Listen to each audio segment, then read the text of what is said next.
everyone, welcome back to Pawpaw's Workshop. I'm so excited to begin this series of videos using a brand new product by Starbond.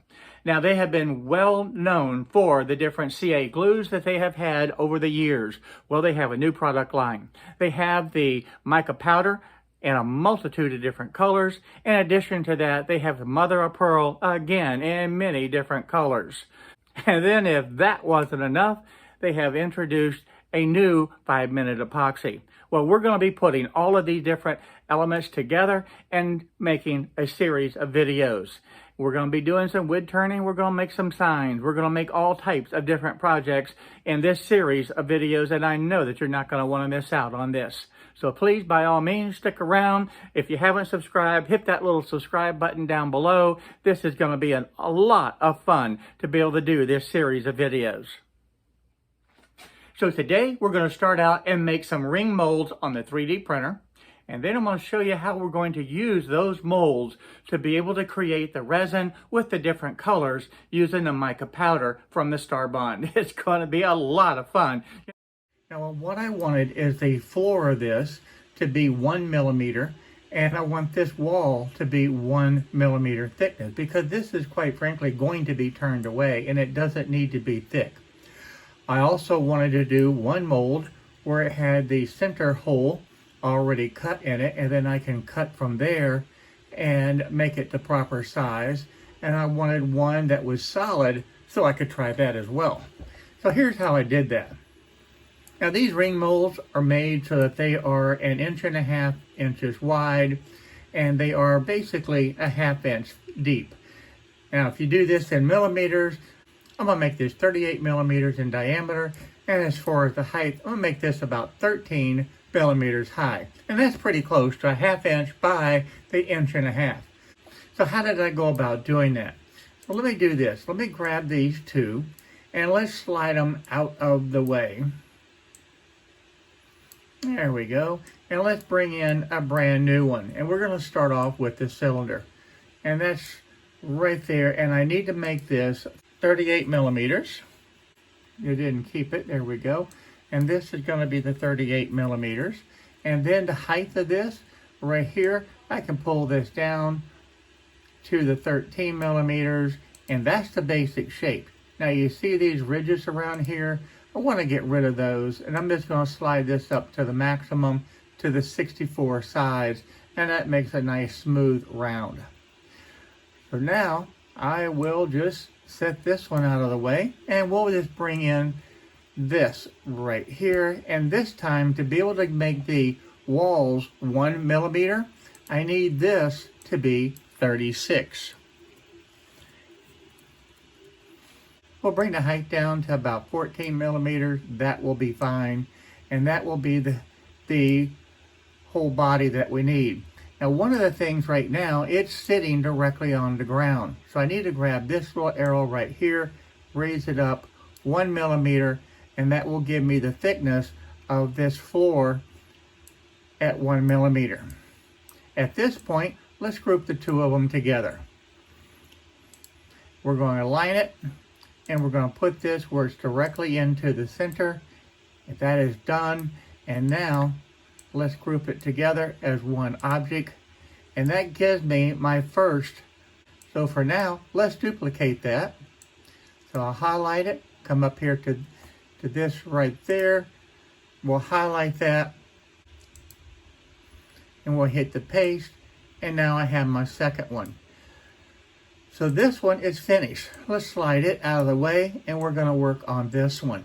I need to have another sphere to bring in, and I need this the same height. We'll make it to 13 millimeters high, but as far as the diameter, we can need to make this about 13 millimeters. We'll just start off with about 1/2 inch. So on this part, we'll make this 13. And then at this point, let's get these aligned. So I'll highlight both of them, hit my line tool, we'll click on this and this spot right there, and those are aligned. Now at this point, only thing that's left is to group them together, and now I have my two ring molds. That's just how easy it is to be able to create molds with the Tinkercad software. And again, that's a free software. After you finish, all you need to do is come right up here, click on the export. You would save this as an STL file, and I've already done that, so I'm not going to do it again. Once you have those files downloaded, you can bring up the Cura software, and you have this. How did I get there? All I did is just open up the file, and I have my ring molds right here. I would just click on the open, and remember, that's an STL file, and it would drop right in. I'm in the process of printing all 4 of these molds, and they're turning out really good. It's printing the base or the floor of the molds right now. Now, to print these 4 molds, it's going to take about an hour and a half to be able to print. And this is about halfway through, but you can really see how this is taking shape at this point. They're all finished at this point. It's time to get them off of this heated bed and take these molds down to the shop and get some resin in them. I'm real impressed with how these turned out. I'm using the aluminite clear casting for the resin for this project. Now this is a 1-to-1 ratio by volume. I'm using the 6-ounce cups to be able to mix these 2 parts. That way I can measure exactly by volume and get equal amounts. From there, I'll mix them into the large cup and thoroughly mix it. And of course, you want to make sure that you scrape the sides real well and get it thoroughly mixed. With the mixing now completely done, it's time to take this mixture of resin and pour them into the individual cups. Now, I did not calculate the actual volume. If you're interested in learning how to do the volume, please leave me a comment down below in that comment section, and I can do a video to show you exactly how to calculate the volume. But this is literally just based on experience. I know I'll have enough resin to fill all of these cups, plus I'll have some resin left over to fill the molds on that left-hand side. And that's where my extra resin will go. When using the micro powder, you have to understand that a little bit goes a long ways. Now in the kit, you do have these little small metal spoons, and that's great for being able to work with this. And keep in mind, a very small amount will go a long ways. You don't have to rush this process. The working time on this casting resin is about 30 to 40 minutes, so you have plenty of time to mix these colors. The color of this mica powder is the emerald green, and it's absolutely gorgeous. Now that we have it mixed, I'll just pour this emerald green into this mold. And you just pour it real slow. I'm not too worried about the bubbles that are generated by mixing it, because they will go away once I put this into the pressure pot.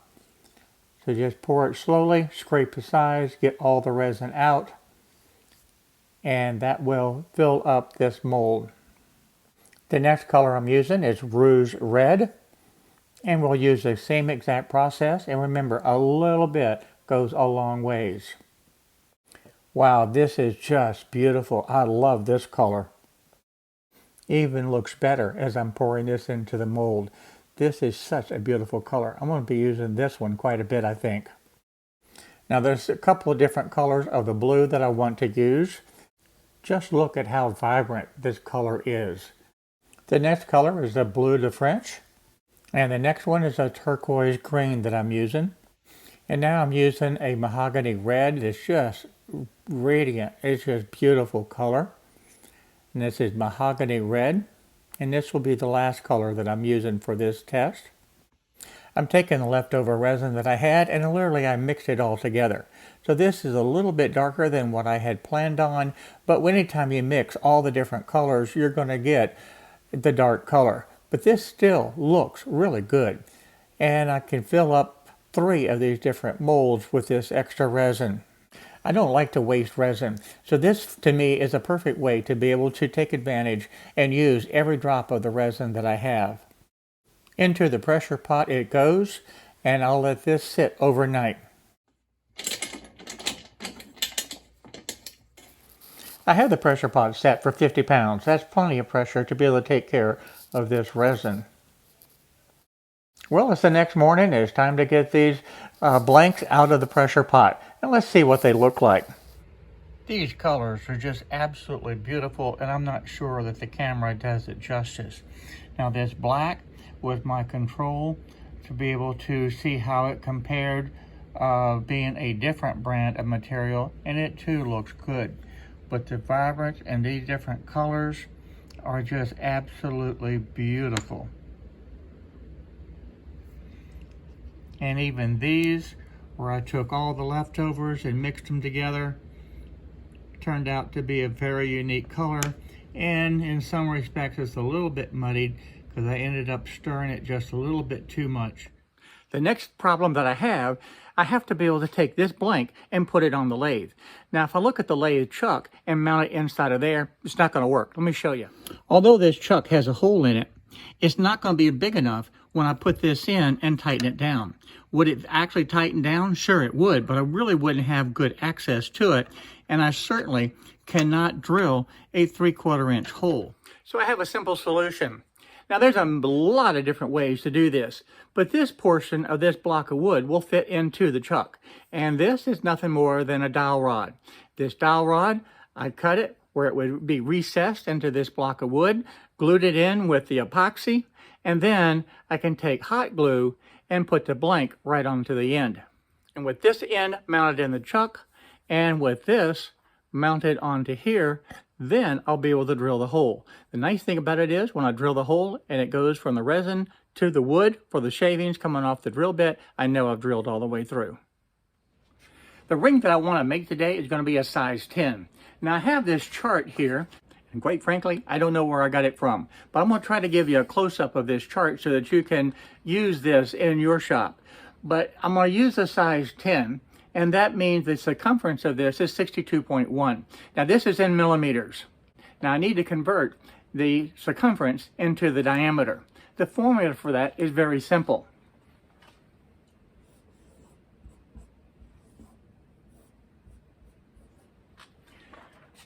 So it's the diameter equals the circumference divided by pi. Now, we know that the circumference is 62.1. And everybody from school should remember that pi is 3.14. You don't need to go out any further than that.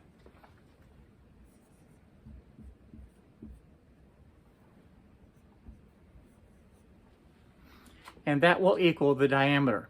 So using a calculator, 62.1 divided by 3.14, and that equals 19.777. And that again is in millimeters. Now I'm going to round this up to 19.78, and again this is millimeters.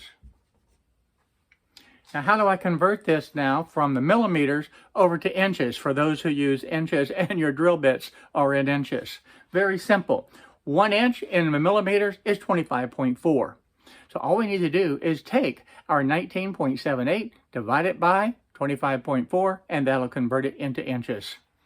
So we take this that we already have in the calculator, divide that by the 25.4 equals, and that's 0.778.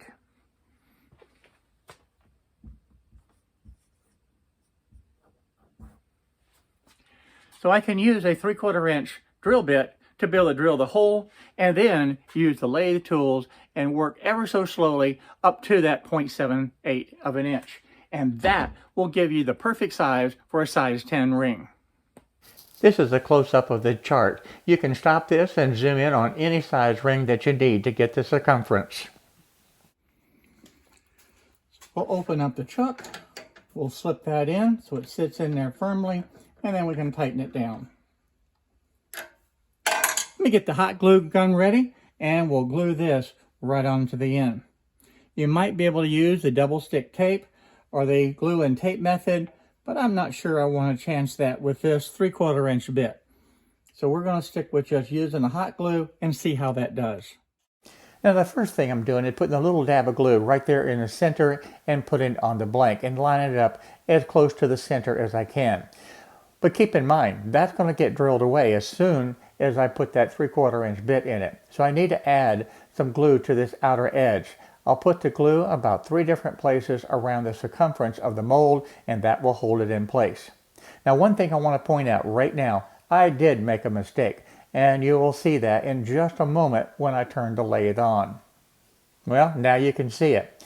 The one thing I forgot to do is to take the time to true up the actual dowel rod itself, so it's just a slight bit off of center.